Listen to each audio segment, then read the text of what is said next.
ಮಕ್ಕಳೇ, ಹೇಗಿದ್ದೀರಾ? ನಿಮಗೆಲ್ಲ ನಮ್ಮ ಚಾನಲ್ ಜೆಎಸ್ ಜ್ಞಾನ ಹಬ್ಗೆ ಸ್ವಾಗತ. ಇಂದು ನಾವು ಒಟ್ಟಿಗೆ ಬಾಳುವ ಆನಂದ ಈ ಪಾಠದ ಪ್ರಶ್ನೋತ್ತರಗಳ ಕಡೆ ಗಮನ ಕೊಡೋಣ. ಈ ಪಾಠದ ಎಕ್ಸ್ಪ್ಲನೇಷನ್ನು ನನ್ನ ಹಿಂದಿನ ವಿಡಿಯೋದಲ್ಲಿದೆ, ಅದನ್ನು ನೋಡಿಕೊಂಡ್ರೆ ನಿಮಗೆ ಪಾಠ ಬಹಳ ಚೆನ್ನಾಗಿ ಅರ್ಥ ಆಗುತ್ತೆ. ಈಗ ಈ ಪಾಠದ ಪ್ರಶ್ನೋತ್ತರಗಳು. ಒಟ್ಟಿಗೆ ಬಾಳುವ ಆನಂದ ಇದು ಒಂದು ಜನಪದ ಕಥೆಯಾಗಿದೆ.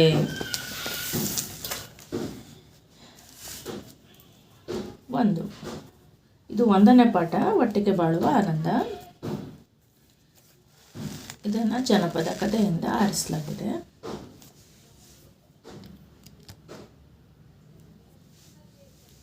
ಪದಗಳ ಅರ್ಥ. ಕಂಟಕ ಅಂದರೆ ಕೇಡು ಅಥವಾ ವಿಪತ್ತು ಅಂತ. ಜಗಳ ಅಂದರೆ ಕಲಹ. ಜಂಬ ಗರ್ವ, ಒಣ ಆಡಂಬರ. ನೇಗಿಲು ಭೂಮಿಯನ್ನು ಉಳುವ ಸಾಧನ. ರೈತ ಬೇಸಾಯ ಮಾಡುವವನು. ವಿಭೂತಿ ಭಸ್ಮ, ಬೂದಿ. ಹಿಕ್ಕೆ ಅಂದರೆ ಹಕ್ಕಿಗಳ ಮಲ. ಅಭ್ಯಾಸ. ಕೆಳಗಿನ ಪ್ರಶ್ನೆಗಳಿಗೆ ಉತ್ತರಿಸಿ. ಗುಂಡನೆಯ ಕಲ್ಲು ಎಲ್ಲಿತ್ತು? ಗುಂಡನೆಯ ಕಲ್ಲು ಎಲ್ಲಿತ್ತು? ಗುಂಡನೆಯ ಕಲ್ಲು ಬೇವಿನ ಮರದ ಕೆಳಗೆ ಇತ್ತು. 2ನೇ ಪ್ರಶ್ನೆ. ಬೇವಿನ ಮರವನ್ನು ಜನ ಏನೆಂದು ಕರೆಯುತ್ತಿದ್ದರು?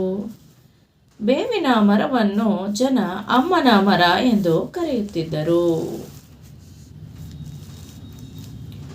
3ನೇದು. ಕಲ್ಲು ಕೋಪದಿಂದ ಏನು ಮಾಡಿತು ಕಲ್ಲು? ಸಿಟ್ಟು ಬಂದ್ಬಿಟ್ಟು ಕಲ್ಲು ಕೋಪದಿಂದ ಉರುಳಿ ಉರುಳಿ ಬೇವಿನ ಮರದಿಂದ ದೂರ ಹೋಗಿ ನಿಂತಿತು.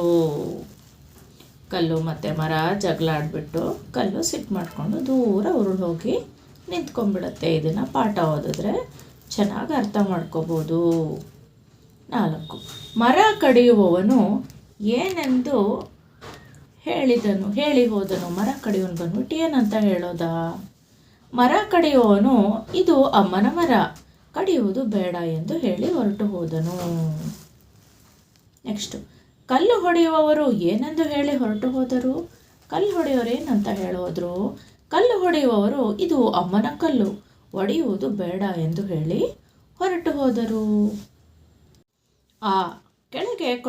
ಕೆಳಗಿನ ಪ್ರಶ್ನೆಗಳಿಗೆ 2-3 ವಾಕ್ಯಗಳಲ್ಲಿ ಉತ್ತರಿಸಿ. 2-3 ಸೆಂಟೆನ್ಸ್ ಕ್ವಶನ್ ಇದು. ಜಂಬದಿಂದ ಬೇವಿನ ಮರ ಅಮ್ಮನ ಕಲ್ಲಿಗೆ ಏನೆಂದು ಹೇಳಿತು? ಜಂಬದಿಂದ ಬೇವಿನ ಮರ ಏನು ಹೇಳ್ತು ಕಲ್ಲಿಗೆ? ಜಂಬದಿಂದ ಬೇವಿನ ಮರ ನಾನು ಅಮ್ಮನ ಮರ, ನೀನು ನನ್ನ ಕೆಳಗಿರುವುದರಿಂದ ನಿನ್ನನ್ನು ಅಮ್ಮನ ಕಲ್ಲು ಎಂದು ಜನ ಕರೆಯುತ್ತಾರೆ ಎಂದು ಹೇಳಿತು. ಅಂದರೆ ನನ್ನಿಂದಾನೇ ನೀನು ಫೇಮಸ್ ಆಗಿರೋದು ಅಂತ ಮರ ಕಲ್ಲಿಗೆ ಹೇಳುತ್ತೆ. Next question. ಜಂಬದಿಂದ ಅಮ್ಮನ ಕಲ್ಲು ಬೇವಿನ ಮರಕ್ಕೆ ಈಗ ಮರ ಹೇಳ್ತು. ಈಗ ಕಲ್ಲೇನು ಹೇಳ್ತು?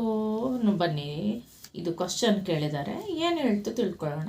ಜಂಬದಿಂದ ಅಮ್ಮನ ಕಲ್ಲು ಬೇವಿನ ಮರಕ್ಕೆ ನಾನು ಅಮ್ಮನ ಕಲ್ಲು, ನನ್ನ ಪಕ್ಕದಲ್ಲಿ ನೀನಿರುವುದರಿಂದ ನಿನ್ನನ್ನು ಅಮ್ಮನ ಮರ ಎಂದು ಕರೆಯುತ್ತಾರೆ ಎಂದು ಹೇಳಿತು. ನೋಡಿ, ನಾನಿರೋದ್ರಿಂದಾನೇ ನೀನು ಫೇಮಸ್ ಆಗಿರೋದು, ನೀನಿರೋದ್ರಿಂದಾನೆ ಈ ಥರ ಇಬ್ಬರು ಜಗಳ ಮಾಡ್ಕೊಳ್ತಾರೆ. ಓಕೆ, ಈಗ 3rd ಕ್ವಶನ್. ಬೇರೆ ಬೇರೆಯಾಗಿದ್ದ ಬೇವಿನ ಮರ ಮತ್ತು ಕಲ್ಲನ್ನು ನೋಡಿ ರೈತನು ಏನು ಹೇಳಿದ? ನೋಡಿ, ಇದೆರಡು ಬೇರೆ ಬೇರೆ ಆಗಿಬಿಟ್ಟಿದೆ ಜಗಳ ಮಾಡಿಕೊಂಡು. ಅದು ನೋಡಿಬಿಟ್ಟು ರೈತ ಏನು ಹೇಳ್ತಾನೆ ಅಂತ ಕೇಳ್ತಿದ್ದಾರೆ. ಇದಕ್ಕೆ ಉತ್ತರ, ಇದನ್ನು ನಾಳೆ ಕಡಿಸಿ ನೇಗಿಲು ಚಕ್ರ ಮಾಡಿಸಿ. ಮರನ ನಾಳೆ ಕಡಿಸ್ಬಿಟ್ಟು ನೇಗಿಲು ಚಕ್ರ ಮಾಡಿಸೋಣ ಅಂತ ಹೇಳ್ತಾನೆ ಎಂದು ಮರವನ್ನು ನೋಡಿ ಹೇಳ್ದ. ಮರ ನೋಡಿ ಈ ಥರ ಹೇಳ್ತಾನೆ. ಮತ್ತು ಈ ಕಲ್ಲನ್ನು ನಾಳೆ ಕಲ್ಲು ಒಡೆಯುವವರಿಂದ ಒಡೆಸಿದರೆ ನೇಗಿಲನ್ನು ಕಟ್ಟಿ ಉಳಲು ಬರುತ್ತದೆ. ನೋಡಿ, ಎರಡನ್ನೂ ನಾವು ಡೆಸ್ಟ್ರಾಯ್ ಮಾಡಿಬಿಟ್ಟು ಏನಾದರೂ ಮಾಡೋಣ ಅಂತ ಹೇಳ್ತಾನೆ. ನೇಗಿಲನ್ನು ಕಟ್ಟಿ ಉಳಲು ಬರುತ್ತದೆ ಎಂದು ಕಲ್ಲನ್ನು ನೋಡಿ ರೈತ ತನ್ನ ಮಕ್ಕಳಿಗೆ ಹೇಳಿದನು. ರೈತ ಈ ಥರ ಪ್ಲ್ಯಾನನ್ನು ಮಕ್ಕಳಿಗೆ ಹೇಳ್ತಾನೆ. ಓಕೆ, ಈಗ 4ನೇ ಪ್ರಶ್ನೆ. ಬೇವಿನ ಮರ ಮತ್ತು ಅಮ್ಮನ ಕಲ್ಲು ಮತ್ತೆ ಹೇಗೆ ಸ್ನೇಹಿತರಾದವು? ನೋಡಿ, ಇವರಿಬ್ಬರು ಮತ್ತೆ ಹೇಗೆ ಫ್ರೆಂಡ್ಸ್ ಆದರು ಅಂತ ಕೇಳ್ತಿದ್ದಾರೆ.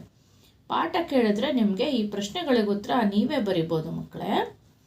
ಉತ್ತರ, ರೈತನ ಮಾತುಗಳನ್ನು ಕೇಳಿದ ಕಲ್ಲು ಮತ್ತು ಮರ ಎರಡೂ ಭಯದಿಂದ ನಡುಗಿದವು. ಫಸ್ಟ್ ಅವಕ್ಕೆ ರೈತನ ಮಾತು ಕೇಳ್ಬಿಟ್ಟು ಹೆದರಿಕೆ ಒಬ್ಬರಿಂದ ಒಬ್ಬರು ದೂರವಾಗಿದ್ದರೆ ಜನರು ನಾಶ ಮಾಡುತ್ತಾರೆ ಮತ್ತು ಉಳಿಗಾಲವಿಲ್ಲ ಎಂಬ ತಿಳುವಳಿಕೆ ಮರ ಮತ್ತು ಕಲ್ಲಿಗೆ ಬಂದು ಎರಡು ಮತ್ತೆ ಸ್ನೇಹಿತರಾದರು. ನಾವಿಬ್ಬರು ದೂರ ದೂರ ಆಗಿಬಿಟ್ರೆ ನಮಗೆ ಎಲ್ಲ ಹಾಳು ಮಾಡಿಬಿಡ್ತಾರೆ. ಸೊ ನಾವಿಬ್ಬರು ಜೊತೆಯಾಗಿರೋದೆ ಒಳ್ಳೆಯದು ಅಂತ ಮರ ಮತ್ತು ಕಲ್ಲು ಮಾತಾಡ್ಕೊಳತ್ವೆ. ಈಗ ಈ ಡ್ಯಾಶಸ್ ಖಾಲಿ ಬಿಟ್ಟಿರುವ ಸ್ಥಳಗಳನ್ನು ಸೂಕ್ತ ಪದಗಳಿಂದ ತುಂಬಿ. ಡ್ಯಾಶಸ್ಸನ್ನು ಹೇಗೆ ಫಿಲ್ ಮಾಡೋದು, ಏನೇನಿದೆ ಕ್ವಶನ್ನು, ಆನ್ಸರ್ ಏನು ಬರೆಯೋದು ನೋಡೋಣ. ಒಂದು, ಬೇವಿನ ಮರವನ್ನು ಜನ ಡ್ಯಾಶ್ ಎಂದು ಕರೆಯುತ್ತಿದ್ದರು. ಬೇವಿನ ಮರ ಜನ ಏನು ಹೇಳ್ತಿದ್ರು?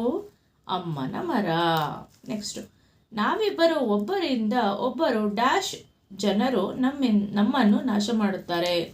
ನಾವಿಬ್ಬರು ಒಬ್ಬರಿಂದ ಒಬ್ಬರು ಡ್ಯಾಶ್ ಜನ ನಮ್ಮನ್ನು ನಾಶ ಮಾಡ್ತಾರೆ ಅಂದರೆ ದೂರವಾಗಿದ್ದರೆ. ನಾವಿಬ್ಬರು ದೂರ ದೂರ ಆದರೆ ನಮಗೆ ಜನ ನಾಶ ಮಾಡಿಬಿಡ್ತಾರೆ ಅಂತ ಇವು ಎರಡು ಮಾತಾಡ್ಕೊಳ್ತವೆ. ಮೂರನೇದು, ಇದು ಅಮ್ಮನ ಮರ ಡ್ಯಾಶ್ ಬೇಡ ಎಂದು ಹೊರಟು ಹೋದರು. ಇದು ಅಮ್ಮನ ಮರ, ಏನು ಮಾಡಬಾರ್ದು ಅಂತ ಹೋಗ್ತಾರೆ? ಕಡಿಯುವುದು ಬೇಡ ಅಂತ ಹೋಗ್ತಾರೆ.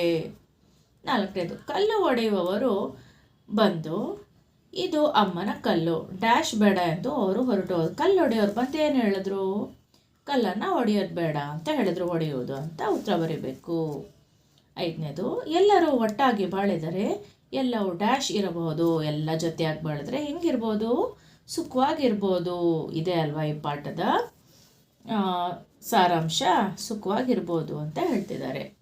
ನಿಮಗೆ ಪ್ರಶ್ನೋತ್ತರಗಳು ಅರ್ಥ ಆಗಿದೆ ಅಂತ ತಿಳ್ಕೊಳ್ತೀನಿ. ನಿಮ್ಮ ಈ ನೆಕ್ಸ್ಟ್ ವಿಡಿಯೋಸ್ಗಾಗಿ, ನಿಮ್ಮ ನೆಕ್ಸ್ಟ್ ಪಾಠ ಮತ್ತು ಎಕ್ಸ್ಪ್ಲನೇಷನು ಮತ್ತು ಕ್ವಶನ್ ಆನ್ಸರ್ಸ್ಗಳಿಗಾಗಿ ದಯವಿಟ್ಟು ನಮ್ಮ ಚಾನಲನ್ನು ಸಬ್ಸ್ಕ್ರೈಬ್ ಮಾಡ್ಕೊಳ್ಳಿ. ನಿಮ್ಮ ಫ್ರೆಂಡ್ಸಿಗೆ ಬೇಕಂದರೆ ಶೇರ್ ಮಾಡಿ, ಇಷ್ಟ ಆದರೆ ಲೈಕ್ ಮಾಡಿ, ಏನಾದರೂ ಹೇಳಬೇಕನ್ಸಿದ್ರೆ ಕಮೆಂಟ್ ಮಾಡಿ ಮಕ್ಕಳೇ. ಧನ್ಯವಾದಗಳು.